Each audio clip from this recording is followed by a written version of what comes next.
Hey everyone, welcome back to Nova Scotia. Well, the summer rolls on and the markets have been really good this year. And as I was leaving the market on Saturday, I came across an old desk chair.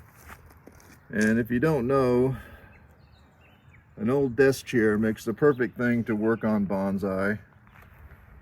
And it's one of the most common things that you see on the side of the road. So another successful piece of junk becomes a really valuable tool. So coming up on the 26th of this month, Dave's Bonsai is having the big expo, and I've been asked to be part of it. And it's going to be a great gathering of bonsai people. Really excited about it, and I'll be making a special video for it, so be sure and join in for that. But today I'm gonna make one of these cotoneasters for you. It has been my best product at the market.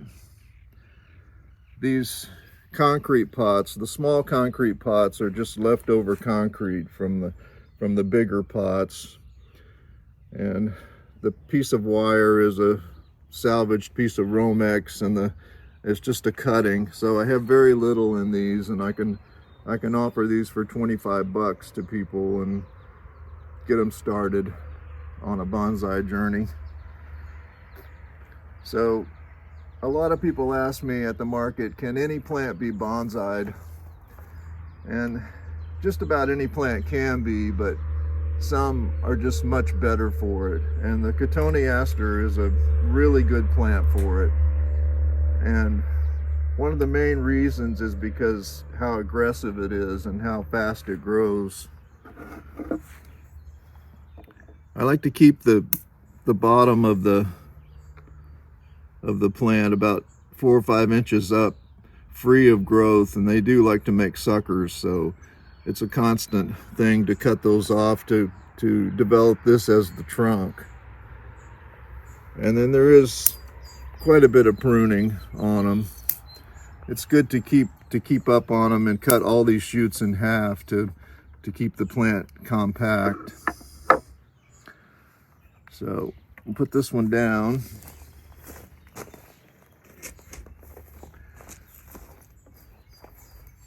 So I also make ceramic pots, and this is one that we're gonna make a bonsai in today.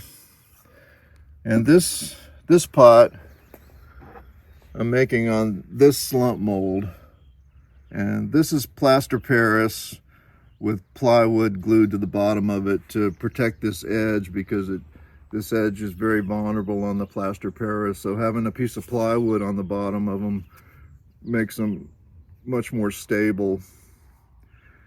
So every time I go to the junk store, I'm always looking at things, and there's many things in the junk store that have the right shape for bonsai pots. And this one was made in this cast iron pot by pouring plaster Paris in it. So there's just an endless stream of things that look like bonsai pots to me at the junk store.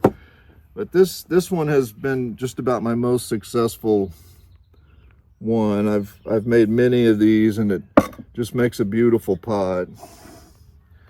So the thing that makes cotoneaster such a good plant for this is I took this cutting probably in April, so it's July now, and you can see what's coming out of the bottom of it. It's made just amazing roots, and it's just a very aggressive plant,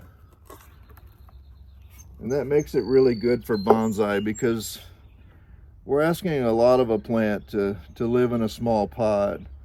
So you want something that is very resilient, and these cotoneasters have been a great thing.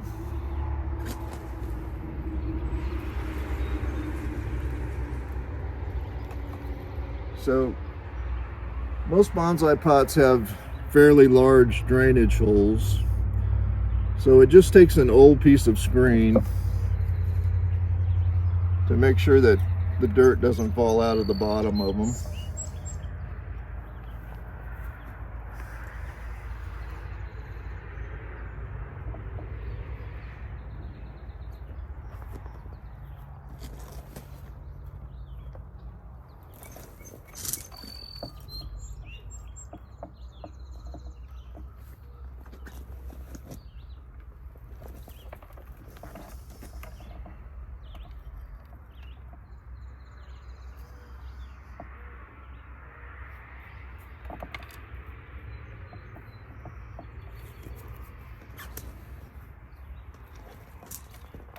So that's all it takes to get one planted in a pot.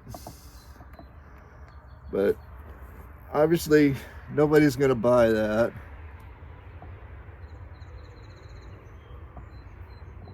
And the thing that makes it desirable is the shape of the plant. So that's where the magic happens with making a bonsai. And this is a piece of salvaged Romex. And if you go buy wire that's made for bonsai, it is copper wire, but there is copper wire inside this salvaged piece of Romex, and I've found that the rubber on the outside actually helps the plant and does less scarring on the plant. So not only is it free, it's a benefit to the plant. So I always want to start really far down low with wrapping the wire, because I've found that getting movement down low in them makes them more dramatic. And it is the thing that makes people attracted to them. It's all about the movement in the plant. So it's just a matter of getting the wire wrapped between the branches. And cotoneaster is really good for it because the branches are equally spaced up the plant.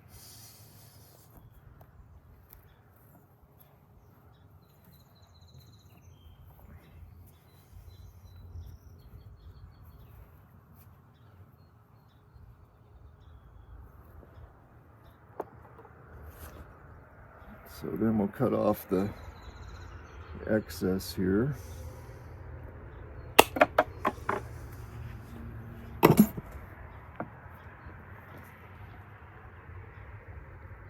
So now we're ready to put the movement into this plant.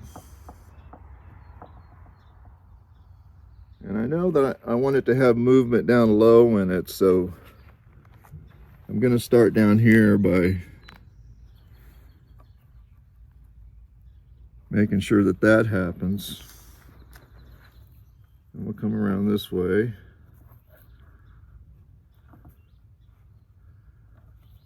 And cotoneaster is just a naturally flexible plant.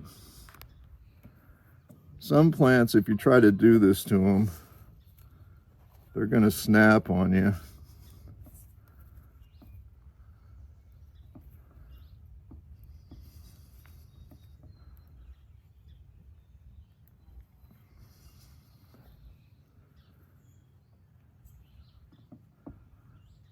So that's another thing that makes the cotoneaster really good for this.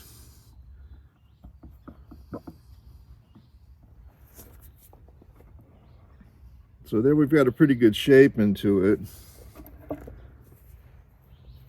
But now any branches that end up facing down, I want to cut those off.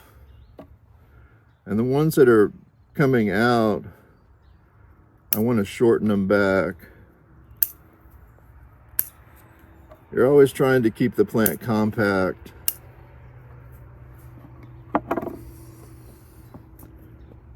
because we want this plant to set into this shape, and it takes about 6 months. And if you keep pruning them back and keep the weight off of the plant, it helps it to set into that shape.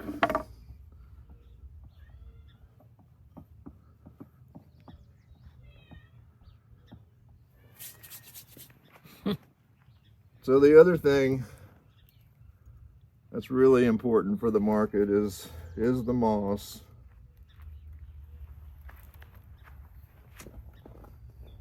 Movement and moss. And flowers, of course.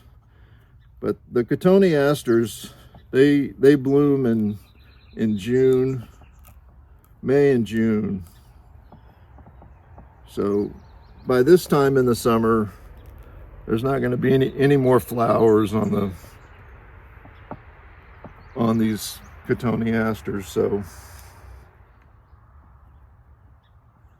So moss is a real eye catcher. Well, there we go. There's another plant ready for the market.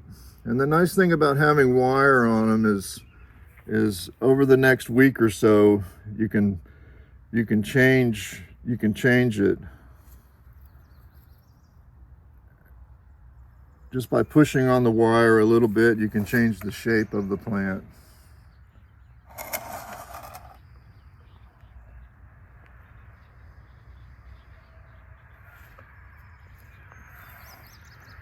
So last week, my son and grandson were here, and we got to go on a road trip.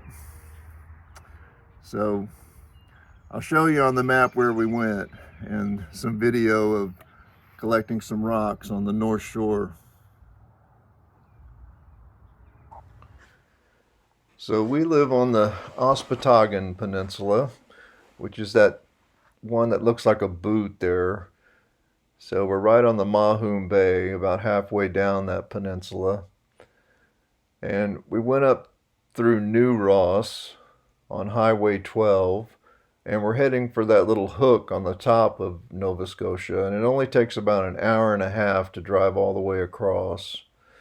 So it is the Bay of Fundy, and it has the largest tides in the world. It goes out for about a mile. So we hit it just right at low tide. Here's some video of our adventure there. Yes, I found rocks here that were like perfect marble.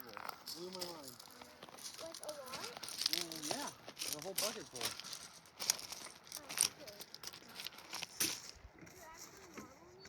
Nope.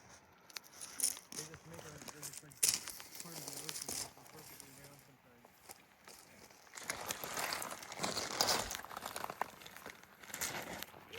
Jade! I found jade. I just found more jade. I just found 2 pieces of jade. Yeah, there's a lot of it, yeah. Like this?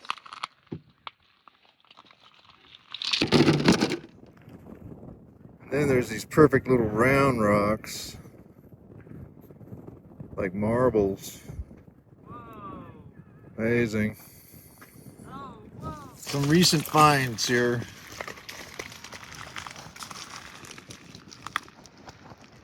Very cool rock. In the bucket. In the way. So here's what we got so far. We got this bucket, and then we got the outpost bucket over yonder. And we got an 8-year-old. Yeah. I'm just throwing rocks around. That is really cool. Bad idea. Yeah, don't go out into that stuff. It's nasty, it'll kill you. Really? No. Tidal river's going out. This like right here. Yeah. Oh, it's down.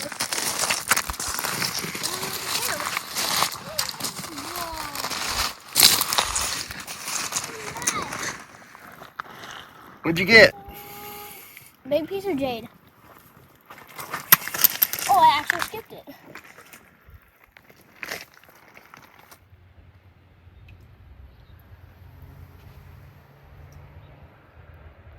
So here's a look at the new rock collection.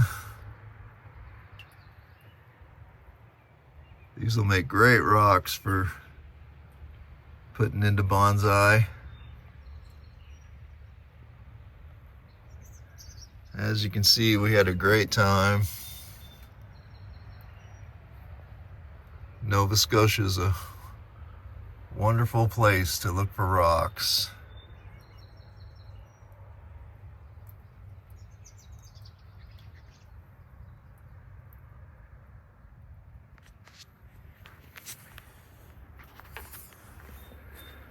So be sure and put the expo on your calendar, July 26th. Hope everyone's having a great bonsai day. And I'll see you next time on Bonsai by the Sea.